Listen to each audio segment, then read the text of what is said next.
खबर यूपी के बलिया से, जहां जिले के चितबड़ा गांव में बीते दिनों एक युवा नेता विवेक सिंह कौशिक के साथ पुलिस के चालान काटने को लेकर कहासुनी हुई थी। ये बात जो पुलिस को नागवार हुई थी। युवा नेता के खिलाफ कार्रवाई करते हुए संबंधित धाराओं में भेजा गया था जेल, लेकिन आज जेल से छूटने के बाद युवा नेता से मिलने आए समर्थकों की भीड़ को देख भड़क गई बलिया पुलिस। घर जाते समय अचानक पुलिस ने फिर कुछ ही दूर पर युवा नेता को कर लिया गिरफ्तार, जिसके बाद इलाके में के युवाओं में हड़कंप मचा। गिरफ्तार युवा नेता विवेक सिंह कौशिक ने मीडिया से बातचीत में बताया कि पुलिस घर पर जाकर मां बाप सहित बड़े पिताजी और चाचा जी के साथ भी अभद्रता की। बलिया पुलिस की तानाशाही रवैये को बताया बिल्कुल गलत। कहा सरकारी लोग ही घोट रहे हैं लोकतंत्र का गला। साथ ही घटना के बाद सीओ द्वारा युवा नेता के घर के लोगों को भी टॉर्चर करने का आरोप लगाया। पुलिस के इस कारनामे से युवा और समाज सेवी हैं पूरी तरह से हतोत्साहित। दूसरी बार आपको पुलिस गिरफ्तार की है।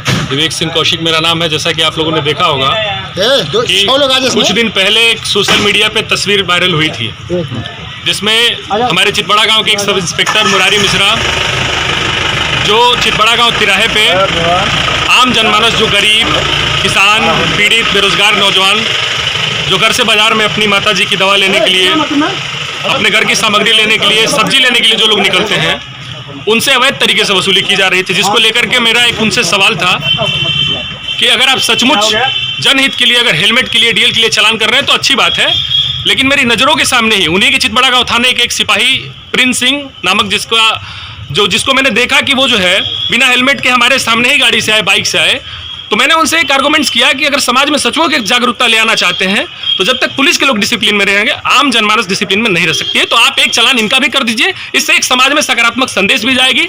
उनका ये कहना था कि हमारे पास हेलमेट हो ना हो, आप कौन होते हैं पूछने वाले? पुलिस के लोग के पास हेलमेट हो ना हो, हम नहीं कर सकते, आपको कोई जवाब नहीं दे सकते, आप कौन होते हैं पूछने वाले? मैंने कहा क्यों नहीं पूछ सकते? भारत का एक रिक्शा चालक का भी अधिकार है, क्योंकि वो टैक्सेशन है, वो टैक्स पे करता है इस देश के, जिससे गवर्नमेंट का एक विधेयक बनता है, उससे जो है बजट आती है, उत्तर प्रदेश सरकार को बजट आती है, उससे आपको जो है शासन और सरकार के जो कार्यवाही में, जो कार्यपालिका में कार्य करने वाले लोगों को पेमेंट मिलती है, सैलरी मिलती है। तो जब लोकतंत्र में हमारे जैसे समाजसेवी छात्र नेता अगर मुद्दे को नहीं उठाएंगे तो फिर कहाँ जाएगा समाज?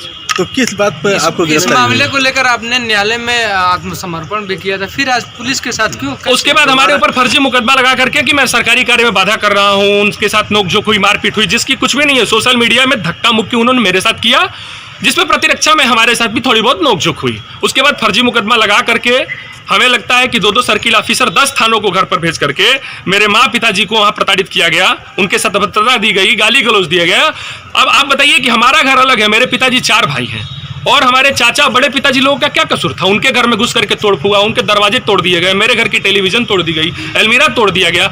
और मुझे तो इस लोकतंत्र में चौथे स्तंभ के रूप में पत्रकारिता जानी जाती है। मुझे एक उम्मीद थी कि अगर मेरे साथ जो मेरे जैसे एक नौजवान जो समाज हित की लड़ाई लड़ता है, अगर उसको प्रताड़ित किया जा रहा है, उसके परिवार को डिटेन किया जा रहा है, तो कम से कम एक पत्रकार बंधु उसके घर जाकर के उसकी माँ का एक वाइट ले सकते थे, उसके पिताजी से पूछ सकते थे।